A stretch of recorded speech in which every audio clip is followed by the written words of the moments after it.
I was born in Colombia, but my grandfather wanted me to become a proper mafiosa and sent me to Siracusa to learn the trade. But to this day, I don't understand why the people here like macaroni so much. I used to go to this little place for macaroni myself, but it closed down a long time ago. The owner died in a back alley. If you've played Arknights for any amount of time, you know who Texas is. It'd be kind of hard not to since she's in the first tutorial stage of the game. Texas has always been well liked in the Arknights community. And not even just Texas, but all of Penguin Logistics. In the world of Arknights, which can sometimes have a serious and depressing atmosphere, Penguin Logistics is a group that doesn't take themselves too seriously. Like, just look at their members. You have Emperor, who is the boss of the whole organization, and he is a literal gangster penguin. What more do I need to tell you? There's Croissant, a money-obsessed cowgirl with a southern accent. How she has that accent when she was born in Minos and works primarily in Lungmen, I don't know, but I don't mind. Thora, an idol who can change her appearance to look like other races. Also, since Texas saved her, she's basically in love with her. Exia, a gun-loving angel who shouts out her favorite food while shooting people. Also, there's a time-traveling Mostima who was introduced later on, and I won't really go into her because that's a discussion for another day. Finally, we have the main person I want to talk about today, Texas. Now, I brought up all that stuff about Penguin Logistics because I think Texas is at her best when she's with them, which is a bit odd because she's very different from everyone else. She isn't very talkative or high energy, but has more of a calm and cool personality.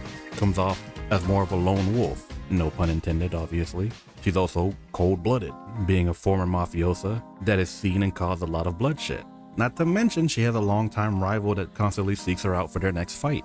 That being said, none of that gets in the way of her enjoying the company of her friends and turning whatever troubles they encounter into a noisy, chaotic, fun adventure. Instead of Texas being the odd one out, she's a perfect fit.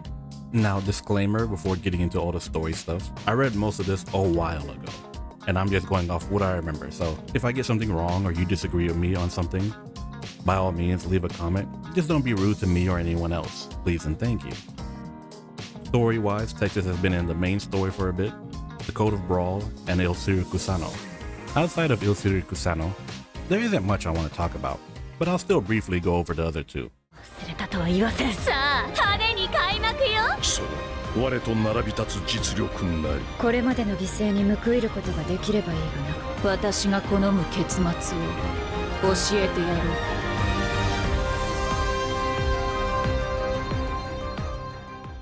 In the main story, during episode 2 and 3, when all of the Misha and Skull Shatterer stuff is happening, if you remember, Texas and Exia help Rose Island against Reunion. We get to see how effective they both are at their jobs. Also, there's a nice contrast between the two since, like I said earlier, Texas is a calm and cool, while Exia is cheerful and excited. Once the fight with Reunion is over, for now anyway, they make their exit. But we wouldn't be separated from Penguin Logistics for too long, because after this, the next time we see them is in the Code of Brawl event.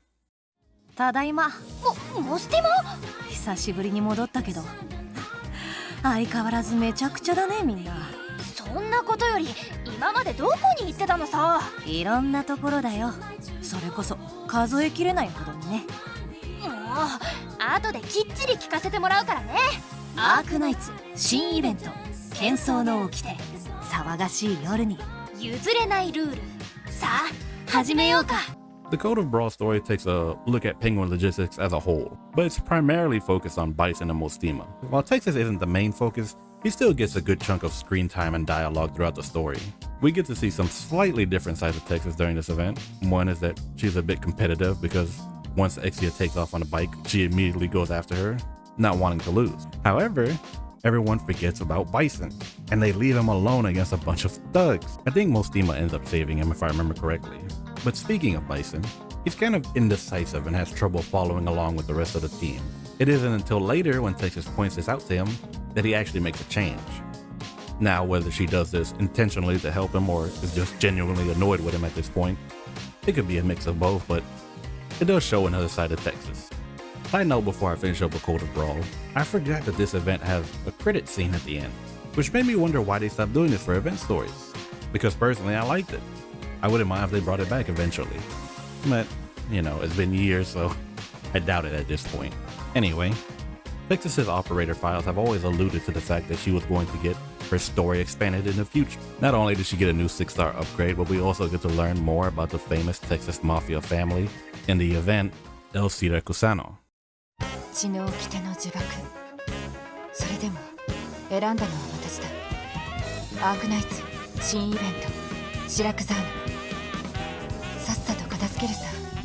土産も買わないといけないんだ。 So my quick, not very detailed explanation of the Texas family is they were a family that was primarily in Colombia but still had strong ties to Siracusa and prospered while Texas's grandfather was the head. But once her father killed him and took over, it was downhill from there. Side note, if I remember correctly, Texas overheard her father killing her grandfather. Apparently it was a pretty noisy and sloppy assassination. After that, I forget what actually caused it, but the Texas family pissed off the wrong people, and so the whole family was going to be annihilated. At this point, Texas, who doesn't want anything to do with the family, or Siracusa in general, makes a deal with Zaro to stay alive. Texas betrays her family and becomes the last surviving member. She eventually meets Emperor and they start up Penguin Logistics, and the rest is history. Until the events of El Siracusano, because Zaro has come to have Texas finally repay that favor. Emperor offers to take on Zaro with Texas, but she willingly goes because she's always known this day was going to come, and when she finishes this, she can finally be done with Siracusa. Now I know some people might disagree with me, but personally Texas during El Siracusano comes off a bit boring to me. And I don't know if I'll do a good job of explaining myself, but I'll try my best because learning about Texas's family and everything that happened to them was interesting. However, Texas herself isn't really doing much in the story, or at least it feels that way to me. Obviously she's fighting and helping people with the occasional bantering with Lapland, but Texas is just going with the flow of things, which causes her to feel like a side character, being dragged along by other characters. Now, Arknight stories always focus on more than just one character, but somehow I feel Texas got the short end of the stick in an event that is meant to be centered around her. Now, this might be a stretch, but Siracusa is referred to as a swamp, and it's merciless in how it drags people down, never letting them leave, and eventually suffocating all the life from them. We get to see people who are struggling to find some sort of footing to get out before they are fully immersed, like Vigil or Penance. Then we have people like Lapland who are not only trying to get out, but are also trying to burn it down along the way, you know? And finally, we have those who couldn't get out, but used themselves as sacrifices so their corpse may help others escape, like Rubio. Texas, on the other hand, has already escaped the swamp a long time ago. So now that she's returned to it, there's nothing for her to do. There's no challenge, no hill to climb, or a swamp to get out of, you know, in this metaphor that I made up. Or stole from Lapland, I guess, I don't know. She planned on coming to say bye and never see it again. But in the end, instead of leaving, she's reaching her hand in to help those that are trying to get out. Now, when she comes to this decision in the story and has this big moment, it unfortunately didn't really land for me. I don't really know why, it's just how I felt at the time of reading it, you know? I will say that I did enjoy the story overall, even if I think Texas could have shined more, but I would still recommend it because it's a good story with interesting characters and a new setting we haven't been to before, which adds a lot more lore and world building into Arknights. If you have the time, you should consider giving it a read, especially if you like Lapland. She gets a hefty amount of screen time and dialogue in this story. Ever since I started Arknights, Texas has been a very neutral character for me, and after doing all this reading, I like her a bit more than I originally did. Now, I don't love her like I do some other characters, but that's just the opinion of a casual like me. I hope you enjoyed the video. Let me know what you think of Texas. Do you like her? Do you hate her? Have you been waiting to write a whole essay describing exactly how you feel about her? Then by all means, leave a comment. It would also be greatly appreciated if you'd like and subscribe. You know, all that good stuff that helps me sleep at night. But most importantly, be safe. Bye-bye.